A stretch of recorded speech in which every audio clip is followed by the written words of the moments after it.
illallah, la ilaha illallah, la ilaha illallah. Aduh, ya Allah, ya Rabbi, aduh.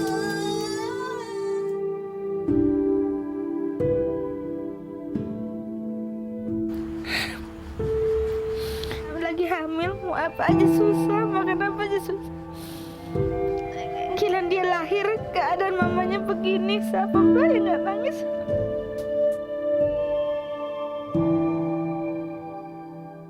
Gimana caranya biar istri sehat?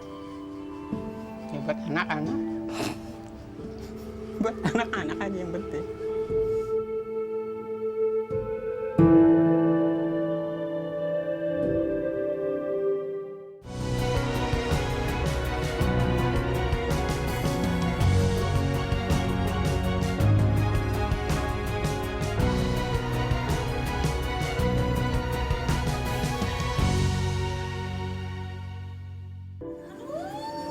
Aduh, aduh, aduh, aduh, aduh, aduh, aduh, aduh, aduh, aduh.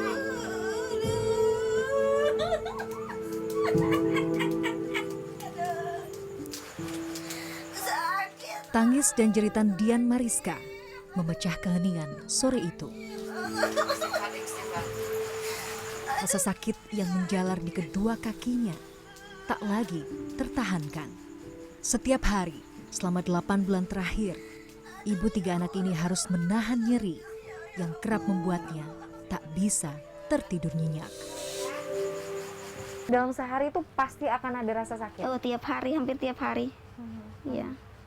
Itu yang paling parah tuh biasanya misalnya kayak malam atau enggak tentu. Sore-sore. Sore. Heeh. Itu pasti gitu. Heeh. Pernah Menjelang maghrib.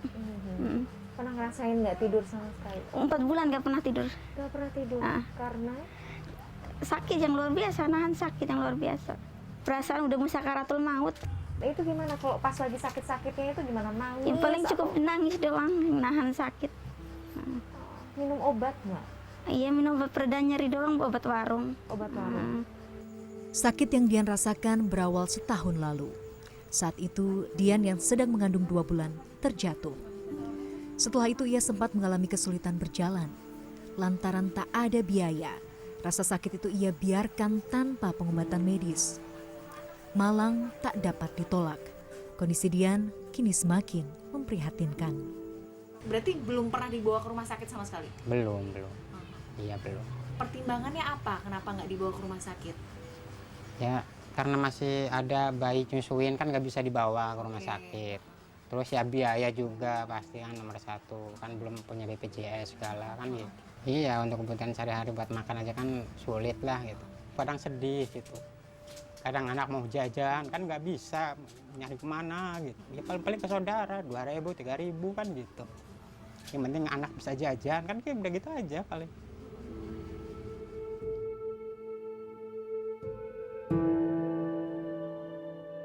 Kini Lutfilah yang menjadi tumpuan keluarga.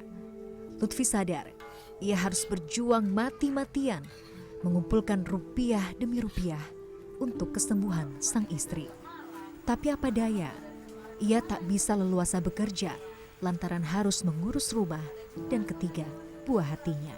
Apalagi Ahmad, putra bungsunya, baru berusia 1 tahun dan butuh perhatian ekstra. Kalau mau kerja ada, cuma kan nggak bisa ninggalin istri, anak kan gitu. 2 jam apa 1 jam pulang, lihat kondisi rumah gimana. Yang paling berat tuh ya anak sama istri, ya anak sama istri aja gitu. Gimana caranya biar istri sehat? Ya buat anak-anak. Buat anak-anak aja yang penting. Biar kecukupan gitu tuh. Biar sekolahnya udah paling biar istri sehat aja yang penting gitu tuh.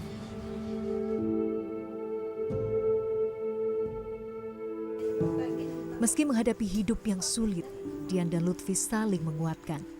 Anak-anak mereka lah yang menjadi harapan kesembuhan. Saya harus sembuh, anak saya harus bisa besarin sama saya.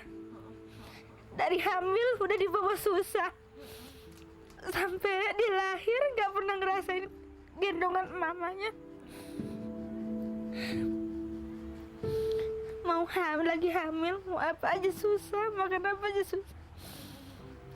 Gila dia lahir keadaan mamanya begini, siapa mbak yang nggak nangis? Kemarin tuh duduk sayanya, dirangkulin, diciumin sama dia kesenengan ngeliat mamanya duduk. Ya dari gitu mbak, saya udah dari pertamanya saya nggak mau ke rumah sakit, jadi udah rumah sakit aja demi ini anak nih. Bagi sebagian orang, lari dari kenyataan adalah jalan menghadapi keputusasaan atas sebuah ujian. Namun, itu bukan pilihan Lutfi dan Dian. Bagi mereka, manis dan pahitnya hidup harus dirasakan bersama. Beban hidup harus dibagi sama beratnya. Ya, karena saya satu sayang sama istri, yang namanya jauh-jauh dari Lampung saya ambil, masa mau saya sia-siain. Jadi mau enaknya aja lah gitu ya, susahnya juga harus bareng-bareng lah gitu. Terus istri saya juga kan kekuatannya juga di anak juga sama aja. Karena anak-anak saya bertahan katanya. Kalau nggak ingat anak saya mau udah pengennya istilahnya meninggal apa gitu. Jadi, makanya saya juga harus semangat, harus kuat kata saya kan gitu. Jalan panjang menuju kesembuhan adalah perjuangan yang harus Dian tempuh. Tak mudah memang, namun Tuhan menjanjikan selalu ada kemudahan di balik setiap kesulitan.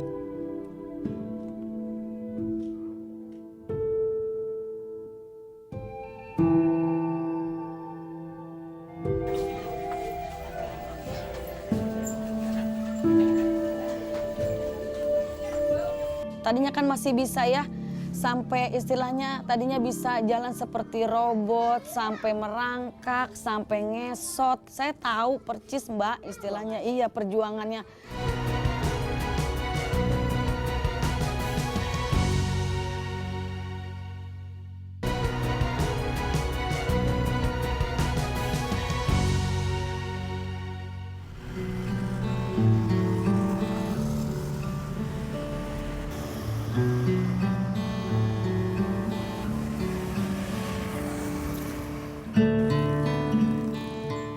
Pagi hari adalah waktu tersibuk bagi Lutfi. Sebagai tulang punggung keluarga, Lutfi harus berperan ganda sebagai ayah sekaligus ibu bagi ketiga buah hatinya.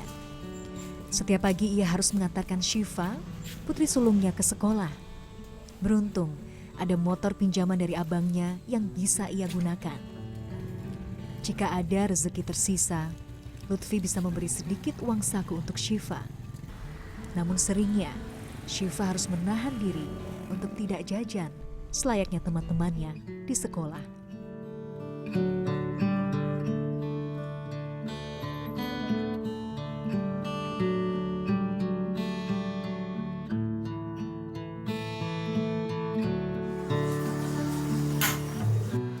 Pulang dari mengantar sekolah, setumpuk pekerjaan lain menunggu. Mengurus sang istri dan anak, memasak, sekaligus membersihkan rumah. Sudah lumrah ia kerjakan sehari-hari. Awal emang susah gitu. Tapi kalau udah terbiasa mah ya udah kebiasaan, jadi ya udah bisa gitu pagi-pagi waktu. Saudara-saudara gimana, ngebantu nggak? Saudara-saudara bantu bisa-bisanya gitu ya. Kita juga nggak bisa ngarep iya. lebih ya. Iya, sama-sama punya kesibukan Dan punya kebutuhan. punya kebutuhan. Selesai dengan urusan rumah, Lutfi pun bekerja sambilan sebagai operator sablon di dekat rumahnya. Tak ada pilihan, ia harus menitipkan Ahmad si bungsu kepada kerabatnya.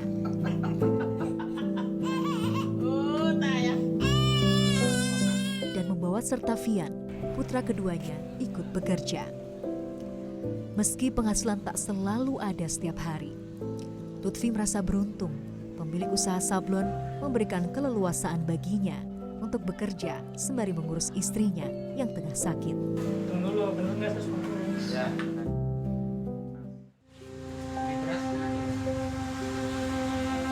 Dengan upah Rp5.000 per kaos, Lutfi bisa mengantongi penghasilan Rp100 hingga Rp150.000 dari setiap pesanan.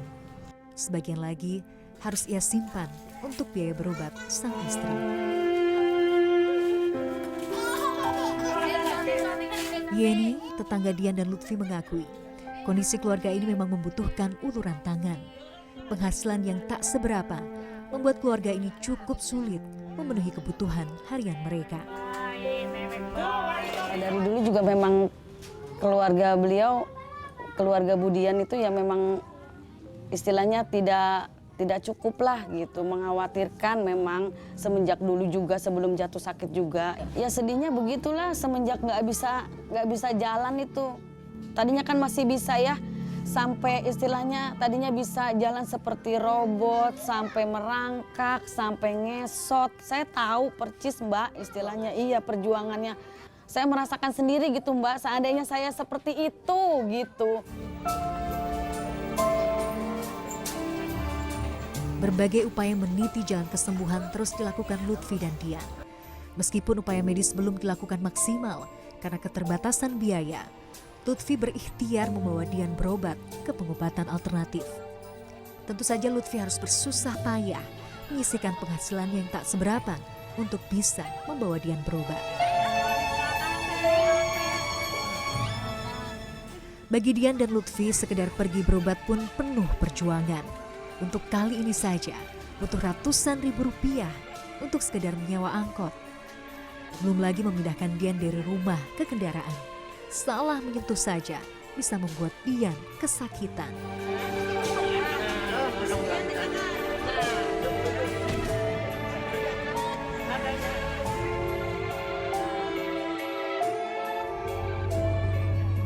Teh, ini kita mau kemana Teh? Mau ke alternatif. Siapa dan apa? Jadi alternatifnya apa? Ke alternatif Fauji. Dia tuh apa? Totok syaraf, jenis totok syaraf. Ini baru pertama kali. Baru pertama kali. Dari dulu sih punya rencana ke situ tapi belum terrealisasi. Baru ini aja. Kenapa belum terrealisasi gimana? Ya belum ada dananya.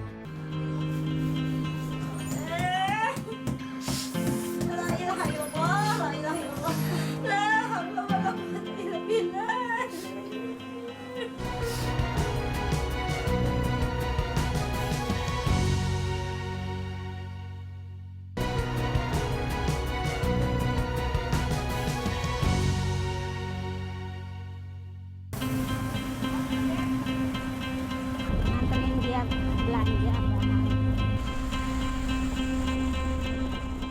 Belasan kilometer jauhnya tujuan Dian dan Lutfi kali ini. Pengobatan alternatif totok syaraf yang terletak di pinggiran kota Serang, Banten ini direkomendasikan oleh sejumlah tetangga mereka.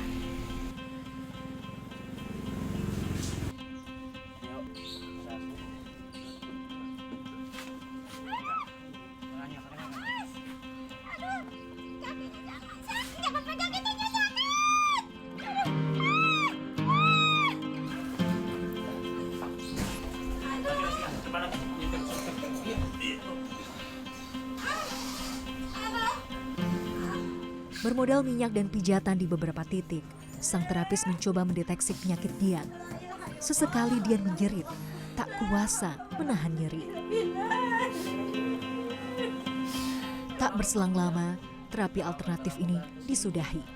Sang terapis mengaku kasus Dian tidak bisa diatasi dalam waktu singkat. Problem Dian bersumber pada tulang, bukan pada syaraf. Terapis pun tak bisa berbuat lebih. Dirawat, oh ya ini tulang, ini.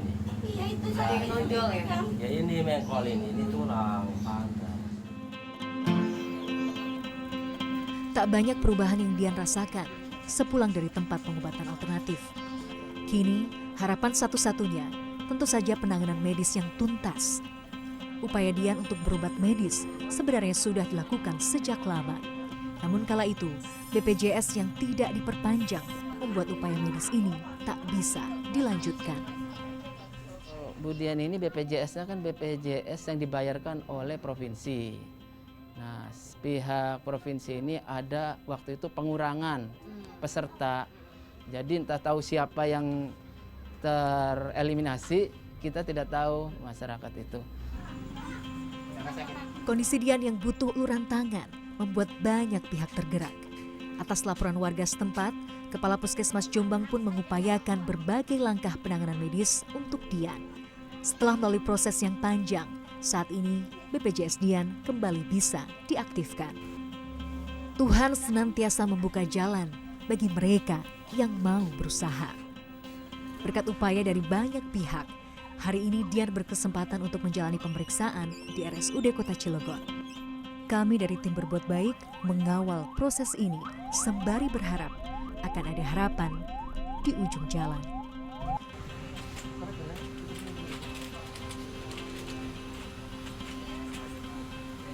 Dengan hati-hati dokter menjelaskan kondisi Dian. Menurut dokter, kasus Dian sudah menunjukkan tanda-tanda keganasan dan harus segera mendapat penanganan intensif. Diagnosis sementara yang merujuk pada tumor tulang ini memang membutuhkan penanganan menyeluruh. Sayangnya, untuk kasus Dian, dokter harus merujuk ke rumah sakit besar di Jakarta yang memiliki peralatan dan tim yang mumpuni.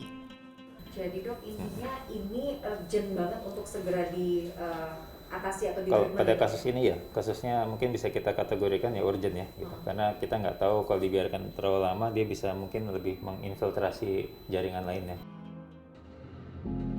Perjuangan keluarga ini masih akan panjang. Bagi Dian dan Lutfi, mengambil langkah untuk berangkat ke ibu kota tentu bukanlah hal yang mudah. Ada banyak hal yang harus ia persiapkan masak-masak. Tak hanya soal mental, tapi juga finansial. Dian berusaha tegar mendengar kenyataan akan kondisinya. Namun dengan suara bergetar, Lutfi justru tak bisa menyembunyikan kesedihannya. Apa yang Kalau pengen saya mau disampaikan? tahu dia udah pasrah, cuma saya yang belum, benar pengen cepat sembuh biar ngeliat anak-anaknya dewasa gitu. Apa Kalau yang bikin nyesek tuh apa Kang? Apa Bang yang bikin nyesek Bang?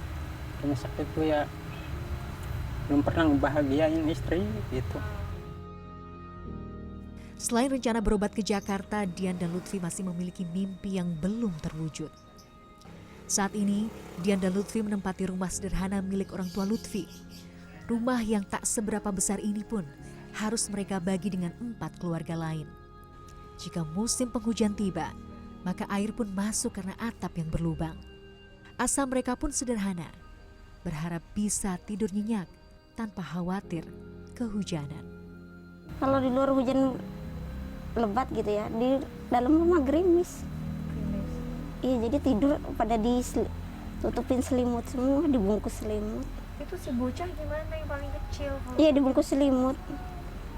Itu kalau kena hujan tapi ini nggak teh flu atau pilek? Iya, itu Batuk pilek. batuk pilek kan sekarang.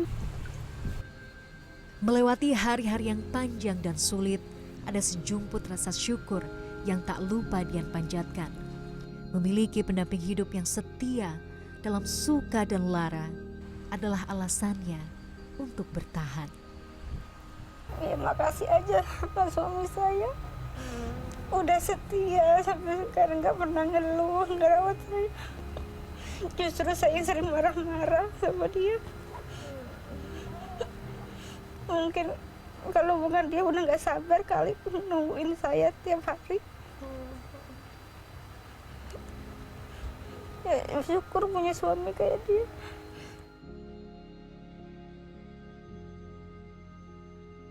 Kalau saya mah ya pengennya mah hidup itu ya sampai tua gitu, langgeng gitu. Yang diajarin juga gitu dalam Islam kan ya. Iya. Nggak cuma senangnya, ya sakitnya juga harus ngerasain juga gitu. Merawat.